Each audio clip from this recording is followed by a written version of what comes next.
मेरी एक बहुत करीबी जाने वाली थी गायनाकोलॉजिस्ट। इंग्लैंड में उनकी 4-5 साल की सर्विस थी। 3-4 साल पहले उनको मुल्क की मोहब्बत बहुत ज़्यादा सता रही थी, उमड़ रही थी, तो वो इंग्लैंड को छोड़ के पाकिस्तान चली गई। कराची से उनका ताल्लुक़ था।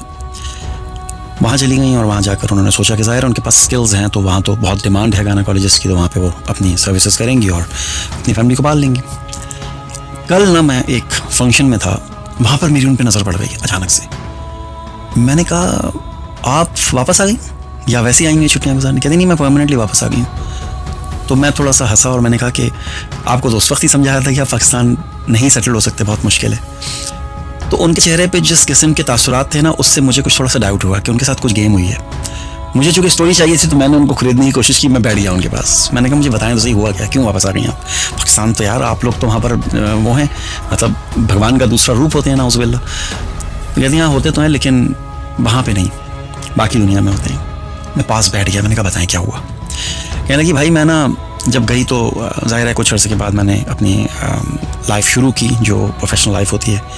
एक हॉस्पिटल में काम शुरू किया, तो वहाँ मुझे बताया गया कि देखिए जी, ये प्राइवेट हॉस्पिटल है और इसमें इस तरह से खर्चे होते हैं, तो आपसे गुजारिश है कि आपके पास अगर कोई डिलीवरीज आती हैं, नॉर्मल आपने 80-90% डिलीवरीज को कन्वर्ट करना है ऑपरेशन में। सिर्फ आपने अपना रेशो रखना है कि बस आपने महीने में कोई एक आध डिलीवरी नॉर्मल कर दी और बाकी उस पर लेकर आएँ किसी भी तरह से। कहने लगी, शुरू में मुझे थोड़ा सा अजीब लगा कि इस तरह से कैसे हो सकता है, लेकिन आहिस्ता आहिस्ता मैं हल्की हल्की सी यूज्ड टू हो गई। लेकिन मैं कंफर्टेबल नहीं थी। जब मैं रात को कभी आराम से अकेले बैठे हुए सोचती थी, तो मैं कहती थी मैं गलत कर रही हूँ, इस हॉस्पिटल में ठीक नहीं हो रहा है। उन्होंने वहाँ से छोड़ने का फ़ैसला किया और किसी और हॉस्पिटल में जॉब शुरू कर दी। कहने लगी, जब मैं वहाँ गई ना, तो वहाँ पर भी सेम प्रैक्टिस थी। उन्होंने मुझे यही ब्रीफ किया कि भाई हमारे हॉस्पिटल में ऐसे ऐसे होता है, आप बाहर से आई हैं, शायद आपको इतना ना पता हो, लेकिन ऐसे करना है। यानी मुझे बड़ा अजीब लगा। मैंने कहा शायद मैं इनको थोड़ा सा चेंज कर सकूं, लेकिन कुछ अर्से मैंने वहाँ जॉब की, लेकिन वहाँ भी कुछ नहीं बना।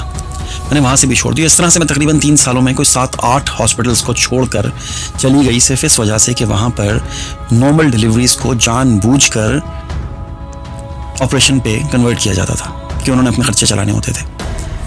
कहिए आखिरी दफ़ा जब मैंने जॉब छोड़ी और जॉब के साथ साथ मैंने ये फ़ैसला कर लिया कि मैं अब इस मुल्क में भी नहीं रहूँगी, वो एक बड़ा अजीब किस्सा था। कहती वो मैं आपको बता नहीं सकती। मैंने कहा नहीं बहन, बताइए मुझे।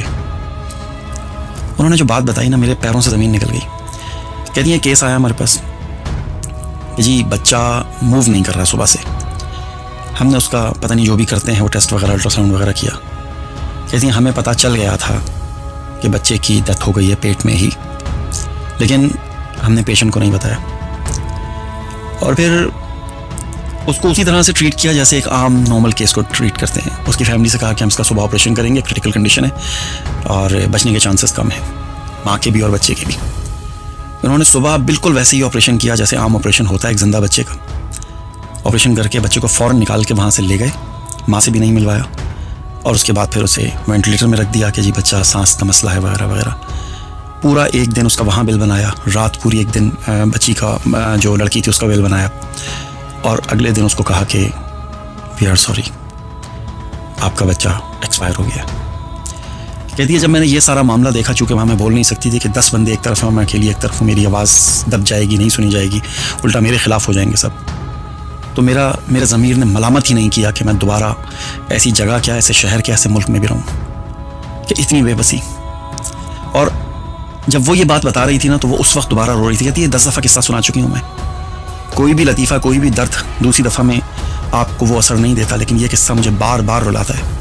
और जब वो ये बात सुना रही थी तो आप यकीन माने कि मैं भी रो रहा था और मेरी इस वक्त भी आंखों में आंसू हैं कि आप इतने बेहिस हैं कि एक बच्चा जो पेट में मर चुका है, आप उसे उसी तरह ट्रीट कर रहे हैं सिर्फ अपना बिल बनाने के लिए। ये कैसा मुआशरा है यार, और ये कैसा माफिया है। कहती है सब गलत नहीं है, लेकिन 99% ऐसे ही हो रहा है। ऐसा लगता है कि सब लोगों ने एक ही जगह से एक ही एजुकेशन ली है, सबका फॉर्मूला वही है। जहाँ जाएं 3 सालों में 7 हॉस्पिटल्स में गई और 7 हॉस्पिटल्स में उनका कहना है कि यही ड्रामा है। एक आध 2-4 वो कर देते हैं सिर्फ अपनी रेशो दिखाने के लिए कि हम नॉर्मल डिलीवरीज को ज़्यादा प्रेफर करते हैं, दवाइयाँ ऐसी देते हैं, ट्रीटमेंट ऐसी करते हैं, गाइड ऐसा करते हैं कि वो एंड में आकर के हाथ पैर फूल जाते हैं। और इतने ज़्यादा एक्सपर्ट होते हैं वो डॉक्टर्स और वो नर्सेस के, बंदा जब अंदर कदम रखता है ना, तो उनको पता चल जाता है कि इसकी जेब में कितने पैसे हैं और इसे कितने निकलवाने हैं और इसे कितना लंबा खींचना है। तो तो उतना लंबा वो खींच कर उसके साथ वो कर देते हैं।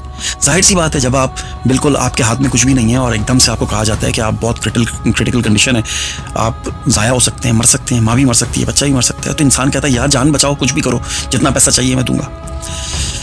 तो ये जब बात उन्होंने मुझे बताई ना, तो मेरे पैरों से ज़मीन निकल गई। मैंने कहा बहन मैं क्या इसे डिस्कस कर सकता हूँ? उन्होंने कहा मेरा नाम मत लेना और वगैरह वगैरह। मैंने कहा नहीं, फिक्र ना करें, लेकिन ये स्टोरी और ऐसा होता है। इतनी बेहसी है यार कि आप एक नॉर्मल इंसान को, नॉर्मल डिलीवरी को किस तरह से अपने पैसे के लिए कन्वर्ट कर देते हैं। उस औरत ने ना तो वो नौकरी छोड़ी, वो शहर छोड़ा, वो मुल्क छोड़ दिया। और जो जिस अंदाज में वो मुझे बता रही थी ना, आप यकीन माने मुझे जगह नहीं मिल रही थी मैं डूब के मर जाऊँ। तो मैं भी उसी माशरे से ताल्लुक़ रखता हूँ, मैं भी उसी मुल्क से ताल्लुक़ रखता हूँ, मैं भी उस मुल्क का बाशिंदा हूँ, शहरी हूँ। सब गलत नहीं है। मैं पर्सनली बहुत से ऐसे लोगों को जानता हूँ जो बहुत अच्छा काम कर रहे हैं, जिनकी पूरी कोशिश होती है कि वो पेशेंट को बिल्कुल ऐसे ट्रीट करें जैसे हक है, जो इंसानियत की खिदमत कर रहे हैं। लेकिन क्या करें, सिर्फ 99% लोगों की वजह से आप सबको गलत नहीं कह सकते हैं। बिल्कुल ऐसा ही है। अल्लाह ताला हम सब पर अपना रहम फरमाए।